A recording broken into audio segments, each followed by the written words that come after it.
Le but de cette rencontre ce matin, plutôt une petite conférence de presse, c'est la présentation d'un projet de la MHC, un projet d'appartement à Roseville, et c'est pratiquement le lancement du projet ce matin. Je dois dire que le projet concerne la construction de 44 appartements. Ces 44 appartements vont être construits à la rue Malartic. Donc, en d'autres mots, ce projet se situe entre la rue Vendée-Mèche et la route royale de Roseville. Ça, c'est une des caractéristiques de ce projet. Et d'ailleurs, vous devez savoir, il y a le Clos Berger qui se situe là-bas. Et ça aussi, c'était un projet qui a été fait à l'époque, assez longtemps, je crois que plus de 30 ans, si je ne me trompe pas, en 1981. Mais tous les projets de construction, des projets de construction. C'est vrai que ça se trouve dans le centre de Roseville, le cœur de Roseville. Et ce qui est important, c'est que c'est within walking distance de la station du métro. Le métro de Roseville et le métro de Vendée-Mèche, il y a 2 stations, ça se trouve in between. Ce qui veut dire que n'importe qui peut prendre le métro à pied, on peut prendre le métro.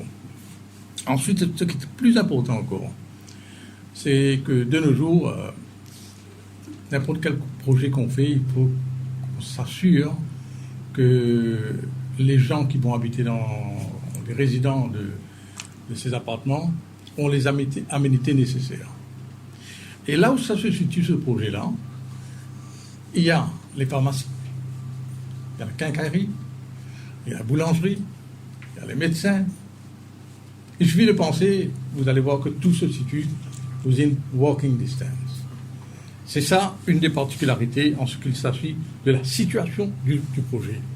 Comme vous devez le savoir, c'est que le MHC, c'est une state-owned company.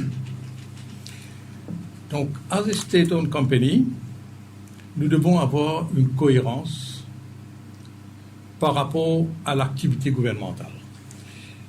Cohérence par rapport à l'activité gouvernementale, et nous allons dans la même mouvance de l'action du gouvernement.